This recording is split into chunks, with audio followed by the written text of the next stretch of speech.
Ma'rifatul Islam. Assalamualaikum warahmatullahi wabarakatuh. Sahabat Ma'rifatul Islam yang selalu dirahmati Allah Subhanahu wa taala, setiap jiwa pasti akan merasakan kematian. Dan setiap jiwa yang mati akan dibangkitkan di akhirat kelak untuk mempertanggungjawabkan segala amal perbuatannya. Para jiwa yang dibangkitkan tersebut akan berkumpul di sebuah tempat lapang bernama Padang Mahsyar. Peristiwa apakah yang akan terjadi ketika kita semua digiring di dalam Padang Mahsyar? Rasulullah Shallallahu Alaihi Wasallam bersabda, manusia akan dikumpulkan pada hari kiamat dalam keadaan tidak beralas kaki, tidak berpakaian, dan belum dikhitan. Hadits riwayat Muslim. Demikianlah keadaan manusia tatkala bertemu dengan Allah Subhanahu wa taala di padang mahsyar dalam keadaan tidak beralas kaki, tidak berpakaian, dan belum dikhitan. Meskipun demikian, pada akhirnya mereka akan diberi pakaian juga. Dan manusia yang pertama kali diberi pakaian adalah Nabi Ibrahim alaihissalam. Rasulullah Shallallahu alaihi wasallam bersabda, sesungguhnya orang pertama yang diberi pakaian pada hari kiamat adalah Nabi Ibrahim. Hadits riwayat Bukhari. Adapun pakaian yang dikenakannya ketika itu adalah pakaian yang dikenakan ketika mati. Abu Sa'id Al-Khudri radhiyallahu anhu mengatakan, aku mendengar Rasulullah Shallallahu alaihi wasallam bersabda, orang yang mati akan dibangkitkan dengan pakaian yang dikenakannya ketika mati. Hadits riwayat Abu Dawud dan Ibnu Hibban. Mu'adz bin Jabal radhiyallahu anhu tatkala hendak menguburkan jenazah ibunya, beliau meminta agar jenazah ibunya dikafani dengan pakaian yang baru. Beliau mengatakan, perbaguskanlah kafan jenazah kalian, karena sesungguhnya mereka akan dibangkitkan dengan memakai pakaian itu. Bagaimana manusia digiring ke padang mahsyar? Manusia digiring ke padang mahsyar dengan berbagai kondisi yang berbeda sesuai dengan amalnya. Ada yang digiring dengan berjalan kaki, sebagaimana yang dikabarkan oleh Rasulullah SAW. Sesungguhnya kalian akan menjumpai Allah dalam keadaan tidak beralas kaki, tidak berpakaian, berjalan kaki, dan belum dikhitan. Hadits riwayat Bukhari.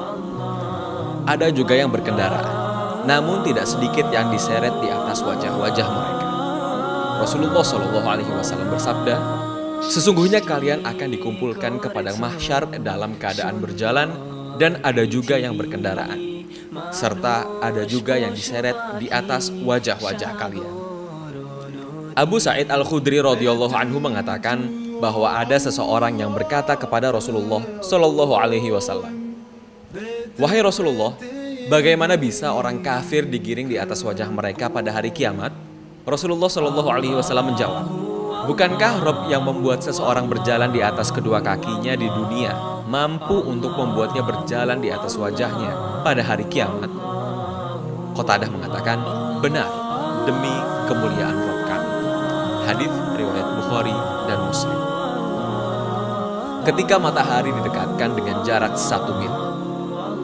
Sahabat Ma'rifatul Islam, ketika manusia dikumpulkan di padang mahsyar, matahari didekatkan sejauh 1 mil dari mereka, sehingga manusia berkeringat, hingga keringat tersebut menenggelamkan mereka sesuai dengan amalan masing-masing ketika di dunia. Rasulullah Shallallahu alaihi wasallam bersabda, pada hari kiamat matahari didekatkan jaraknya terhadap makhluk hingga tinggal sejauh 1 mil. Sulaim bin Amir yang merupakan perawi hadis ini berkata, demi Allah, aku tidak tahu apa yang dimaksud dengan mil. Apakah ukuran jarak perjalanan atau alat yang dipakai untuk bercelak mata? Nabi Shallallahu alaihi wasallam bersabda, sehingga manusia tersiksa dalam keringatnya sesuai dengan kadar amal-amalnya, yakni dosa-dosanya. Di antara mereka ada yang keringatnya sampai kedua mata kakinya, ada yang sampai kedua lututnya, dan ada yang sampai pinggangnya, serta ada yang tenggelam dalam keringatnya. Rasulullah Shallallahu alaihi wasallam memberikan isyarat dengan meletakkan tangan ke mulut beliau. Hadits riwayat Muslim. Syekh Muhammad bin Shalih Al-Utsaimin rahimahullah mengatakan, jarak 1 mil ini, baik 1 mil yang biasa atau mil alat cetak, semuanya dekat. Apabila sedemikian rupa panasnya matahari di dunia, padahal jarak antara kita dengannya sangat jauh, maka bagaimana jika matahari tersebut berada 1 mil di atas kepala kita? Jika matahari di dunia ini didekatkan ke bumi dengan jarak 1 mil, niscaya bumi akan terbakar. Bagaimana mungkin di akhirat kelak matahari didekatkan dengan jarak 1 mil, namun makhluk tidak terbakar? Syekh Muhammad bin Shalih Al-Utsaimin rahimahullah mengatakan bahwa pada hari kiamat kelak, tatkala manusia dikumpulkan di padang mahsyar, kekuatan mereka tidaklah sama dengan kekuatan mereka ketika hidup di dunia. Akan tetapi, mereka lebih kuat dan lebih tahan. Seandainya manusia sekarang ini berdiri selama 50 hari di bawah terik matahari tanpa naungan, tanpa makan, dan tanpa minum, niscaya mereka tidak mungkin mampu melakukannya. Bahkan mereka akan binasa. Namun pada hari kiamat kelak, mereka mampu berdiri selama 50 tahun tanpa makan, tanpa minum, dan tanpa naungan. Kecuali beberapa golongan yang dinaungi oleh Allah Subhanahu wa Ta'ala. Mereka juga mampu menyaksikan kengerian-kengerian yang terjadi. Perhatikanlah keadaan penghuni neraka yang disiksa dengan begitu kerasnya. Namun mereka tidak binasa karenanya. Allah Subhanahu wa Ta'ala berfirman dalam surat An-Nisa ayat 56, "Setiap kali kulit mereka hangus, kami ganti kulit mereka dengan kulit yang lain, supaya mereka merasakan azab." Wal-iyadu billah min dzalik. Golongan yang akan mendapatkan naungan arsy Allah Ta'ala.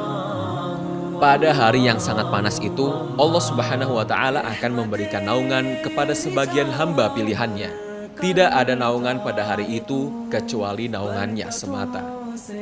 Rasulullah SAW bersabda, ada 7 golongan yang akan dinaungi oleh Allah dengan naungan arsy-Nya pada hari di mana tidak ada naungan kecuali hanya naungannya semata. Yaitu yang pertama adalah pemimpin atau imam yang adil. Kedua, pemuda yang tumbuh besar dalam beribadah kepada Rabb-Nya. 3, seseorang yang hatinya senantiasa terpaut kepada masjid. 4, 2 orang yang saling mencintai karena Allah, di mana keduanya berkumpul dan berpisah karena Allah. 5, dan seorang laki-laki yang diajak berzina oleh seorang wanita yang berkedudukan lagi cantik rupawan. Lalu ia mengatakan, sungguh aku takut kepada Allah. 6, seseorang yang bersedekah lalu merahasiakannya sehingga tangan kirinya tidak mengetahui apa yang diinfakkan oleh tangan kanannya. 7, orang yang berzikir kepada Allah di waktu sunyi lalu berlinanglah air matanya. Hadis riwayat Bukhari dan Muslim. Golongan lain yang mendapatkan naungan Allah Ta'ala adalah orang yang memberi kelonggaran kepada orang yang kesulitan membayar hutang kepadanya atau merelakan hutang itu darinya. Nabi Muhammad SAW bersabda, barang siapa yang memberi kelonggaran kepada orang yang sedang kesulitan membayar hutang atau merelakan hutang orang tersebut, niscaya Allah akan menaunginya dalam naungan arsy-Nya pada hari kiamat. Hadis riwayat Muslim. Pemirsa sahabat Ma'rifatul Islam, semoga Allah Subhanahu wa Ta'ala memberikan hidayah taufik dan pertolongannya kepada kita untuk menjadi bagian dari golongan yang akan dinaunginya kelak pada hari kiamat. Amin ya rabbal alamin.